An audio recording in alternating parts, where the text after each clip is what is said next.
Hello everyone, this is In-Game Art with another unboxing, another offline product gaming review. This is Fobia, Saint Defina Hotel for the PlayStation 4. To jump right into it, this physical copy I have here is just the base vanilla version of the game, so the on-disc version is 1.00. Though there was an update available, this update size was 410 megabytes big and will take you to version 1.02 since the time I'm making this video. Now, like always, I did play my game always offline with an unregistered account, and I can confirm that I did not experience any massive game-breaking bugs or anything that prevented me from progressing. Now, I will not claim that my experience was perfectly smooth. I did experience some frame rate issues as well as stuttering, as well as I did experience one weird bug hiccup where I could not change out my equipment guns through the D-pad quick navigation, and it just wouldn't let me switch over to them. I just shot my gun and reloaded and it fixed the bug. I don't know what was going on with that.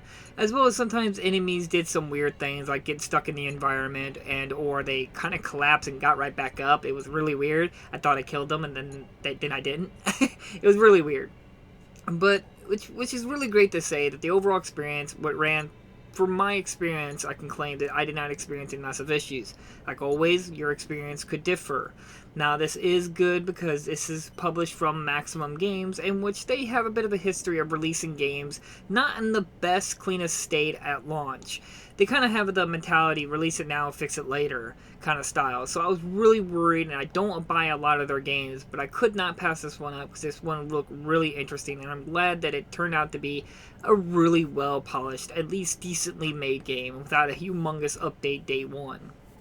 Now, if you don't know anything about Fobia, I'll jump right into it. It is a game that is heavily inspired by design-wise to be Resident Evil, more specifically Resident Evil 7. Now, the game does not try to hide this. It's right there immediately. They even have little mini Easter eggs and nods to Resident Evil, as well as some other media Easter eggs out there as well. But the game story-wise, it's about, you play as a main character, and you're a journalist, and you are investigating a hotel by reports of people, strange happenings, people disappearing, and so on. Well, you were requested to come into this hotel to investigate it and do your new journalist job. Well, as obviously the trope, something went wrong, and you got trapped at this hotel, and now you gotta try to get out. I don't want to go into too many details than that because that could lead to spoilers, as well as that the video may jump around oddly occasionally here and there as I'm trying to splice it up so it doesn't get any spoilers or give you too much information if you are interested in the game. Now, as I said, the game is heavily inspired by Resident Evil. You have weapons, as I mentioned before, you got several guns, you can even upgrade those guns. It has a safe room where you can save your progress, as well as it even has a safe where you can store your items away. You can combine items and healing items, as well as you got mini puzzles, you can examine items and so on. It's heavily inspired, more specifically Resident Evil 7. Now, if you're a fan of Resident Evil or horror games, this game will definitely be right up your alley.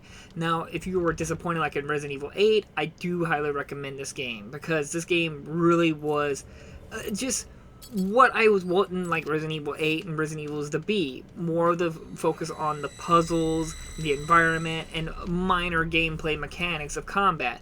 Now, though the game does have gameplay and combat, that is its bit of its weaker part of the game. Enemies are not the hardest, as well as there's only 2 types of enemies, not including bosses. And that's really disappointing because the game has many kinds of guns in the game, at least about four guns, and there's not a lot of reasons to use those higher grader guns because, there's only 2 types of enemies, and the bosses, not necessarily bad design, they're not the ultimate most interesting. They could have been worse, so I thought they did at least decently well, but as I said, it could have had a little bit more in terms of enemies variety, and that was mostly the biggest drawback of the game.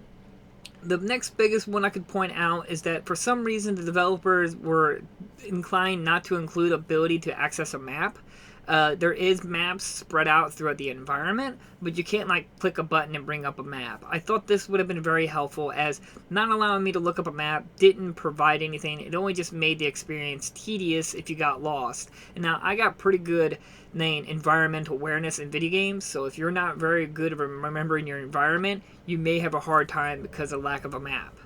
As well as a heads up, the game is, by my understanding, developed by a Portugal or the game has a lot of Portuguese written text in it. So walls, paperwork, and stuff like that will be written in Portuguese. Don't worry, it is translated when you examine them for English and multiple other languages, but just keep that in mind in case that might be a turnoff for you. I don't bug me because I do enjoy seeing multiple games develop from other countries and so on. So it's really cool to see it, and I understand that English is not going to be their top priority when they're not even native in England. English. But regardless, the overall game was really enjoyable. The voice acting, the environment, the puzzles, the mechanics, all were very well done. The puzzles were actually some of the bit of the charm of the game, where the game has main progression story puzzles as well as optional puzzles that will allow you to unlock more upgrades for your equipment and or more lore to the story. Now those optional ones are a little bit more harder puzzles, as it should be, but they weren't very obscure. There's no way, I don't know, I mean, some of these puzzles, it's just off the wall, I mean, in some games. Well, I mean, the Fobia Saint the Fire Hotel was really grounded. I only needed a few help in a few of the puzzles, most of the optional ones, because those were going to be the harder ones, but the main progression ones were actually very straightforward, but yet still felt rewarding to do. They didn't feel like brain dead simple puzzles. They took me a minute or two to figure them out, which I think they did a really good job with it. Like I said, they focused on what really mattered and what makes Resident Evil so special. In some regards, this game could be seen as better than more typical Resident Evil in certain areas. It's not going to be better than Resident Evil 7 because it's not a multi-million-dollar game. But it does have at least the puzzles, the navigation, the environment, the immersion, and stuff like that. And the voice acting was done, like I said, really well. So it really absorbed me into it, much like Resident Evil 7. Though Resident Evil 7 does have its drawbacks here and there, so they're kind of tied. Now, I will admit, I had way more fun with Fobia Saint the Final Hotel than I did with all of Resident Evil 8. Resident Evil 8 was just barely even considered a horror, or barely even considered an action survival game. It just wasn't done very well. This game, though, for what it is, for a smaller studio, not being a big budget AAA, but smaller, AA studio, they, in my personal taste, in my personal opinion, they nailed it out of the park. And I overall felt like this is a must-have for a horror fan, Resident Evil fan, or just someone who just loves to play puzzle games. Because even though the game does have combat in the game, it's not hard combat. It's not difficult combat. It's pretty straightforward. There is a bit of problems in terms of cutscenes where the camera can be very shaky and the camera will be wobbling all over the place. It can be very disorienting. That's a noteworthy problem here.